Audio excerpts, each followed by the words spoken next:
It is an incredible story, and Delimar is here now. Thank you so much for being here with us today. I mean, Absolutely. when we were watching the show, there's so many twists and turns, and you were so little at the time. Right. Tell us a little bit about living with Carolyn. So living with Carolyn, wasn't a walk in the park. I always felt kind of odd, almost like I didn't belong. Carolyn didn't look like me. I had one sibling that kind of looked like me a little bit. So I didn't think, oh, I'm kidnapped, but I didn't feel a sense of belonging there. And interestingly, what we discover as you go through your life with Carolyn in that family wasn't particularly fun either. Even though we eventually find out that she had kidnapped you, it wasn't because she was desperate to have a daughter to love and shower with praise and glory. It wasn't that at all, was it? That's the biggest question of all is, why kidnap a child if they're not going to be your pride and joy, and you're not going to treat them the best way that you can. And it's funny because I remember her the least out of all of my upbringing and everybody that I was around. And I don't know if maybe trauma has a funny way of blocking things out, and maybe she was more involved. But as I spoke to other people, they told me, yeah, she wasn't really around that often. Well, in the documentary, it talks about you were very, very close to your aunt, Antoinette. Yes. And actually you spent 80% of your time there. And you were living with her and with your mum too until the age of 6. And then you, of course, lost touch completely. What was that like? When I got taken from Carolyn, it was really hard. Everything that I have known my entire life was completely changed. It was difficult. It's an extraordinary sort of thing that happened, though. As a 6-year-old, you were at a family party, birthday party, and your real mum happens to be there. Yeah. And she sees this little girl and thinks, I think that little girl's my daughter from 6 years previously. Oh, yeah. A mother's instinct. And then insists on a DNA test. Even that is a coincidence. If it was in a plot movie, you wouldn't believe it these days. It's heroic is what it is. And I mean, my mother, I have dimples, and all of my siblings have dimples. So when that was the first giveaway from her, and she always says, La sangre llama, which means blood calls. So she could sense that, I was hers, and I gravitated towards her too. I'm like, look at this beautiful woman. And I was so intrigued by her. Really? Because she'd been really, really troubled by the fire. Obviously, it had a devastating effect on her. Absolutely. And so it was very easy for people to go, it's just a grieving mom. But she actually took a section of your hair. She did, yes. And kept it. And then that was what the police then used to ask for the DNA. Very quick, very smart thinking on my mom's behalf, yes. Well, and that process, now you're 6 years old, so you're a little bit more aware of what's happening around you. And then suddenly Carolyn is being faced with the idea that they're going to check a DNA test. And how did she present that to you, that the fact that there was this other family that was saying you were their daughter? So she had told me shortly after the party, she said, there's this bad lady that wants to take you away from me. And I was a sassy kid. I'm like, I'm not going to let her take me away from you.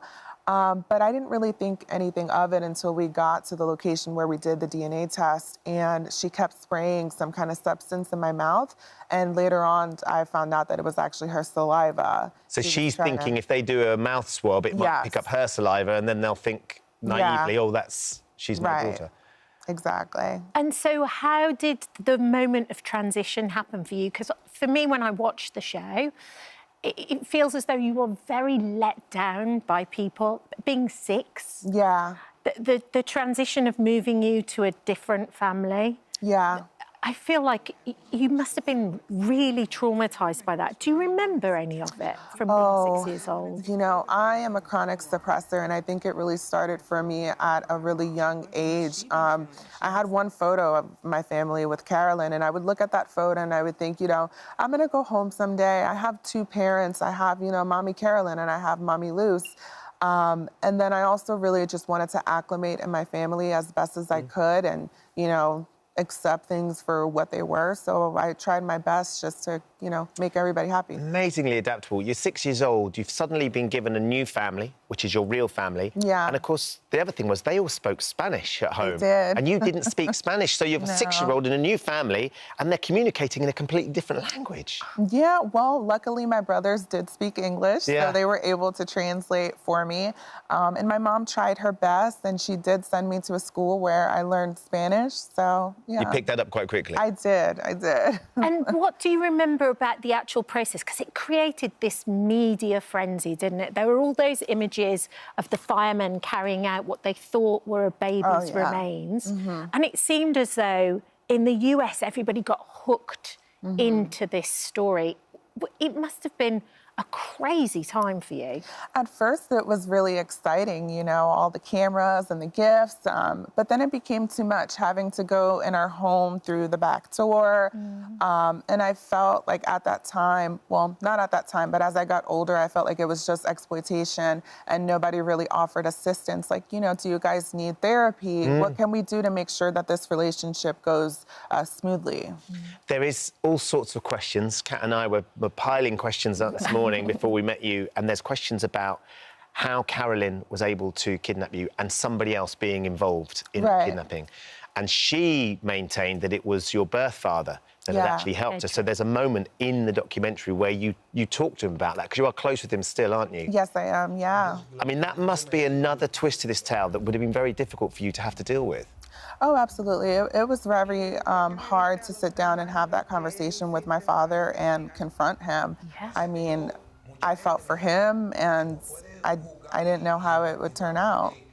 And do you still think that Carolyn had an accomplice? Because nobody's ever been brought to justice for that. Oh, absolutely. There's no way that she took me out of a 2-story home by herself.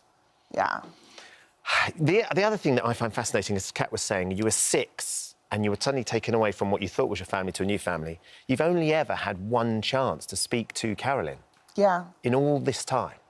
When I was 6 years old, I actually did go to the prison, and, you know, she was behind a glass, and I just asked her, you have 3 other children, you know, why did you have to take me? And I was so angry with her. She never apologized. She just said, I'll see you again. And that was really it. And you've never seen her since? No, I have not, no. And she declined to comment in the documentary too. She didn't want to be a part. She was approached for comment but didn't want to get involved. Her brother is involved, isn't he? He talks in the documentary. So actually her nephew. Is it her nephew, sorry? Her nephew, yes, and Antoinette, her brother's wife. Yeah. Yeah. The lovely thing is that you are very close with your family now, your father and your mum, and that you have a wonderful relationship with them. It's a blessing, honestly. I mean, it wasn't an easy road, but I wouldn't change anything. I speak to my mom, you know, on a weekly basis all the time. I think what's so interesting as well in it is how much love there is between you and Antoinette as well. Oh, yeah. Who was there, you know, when you said your first words and when you took your first steps. And I just think it must have broken her This was a lovely moment when you get back together for the first time in ages in the documentary with her sons as well. Yeah. Just how special that relationship clearly is. Yeah. And now you've got married yourself too. I did, to my amazing husband. So there's a happy ending to this story? There is. I got my fairy tale happy ending. Do you feel like there's any questions you still haven't had answers to, though? Yeah, I think, you know, who the accomplice was, why she did it. Unfortunately, I don't feel like I need to sit down and have that conversation with her, because I learned a lot of things about Carolyn and how her mind kind of works. I don't know if it's going to be the truth. But yeah, the why and how, I think, is important. Yeah, still after it. Well, look, the documentary Back from the Dead, Who Kidnapped Me, is on U&W. It starts tonight at 9 o'clock. It's a 3-parter, I think, and it's an extraordinary story. Yes. Yeah. Almost unbelievable. Yeah. Almost. But it is real. But until you're here, thank you so much for joining us. Thank you for having me. Oh, hello.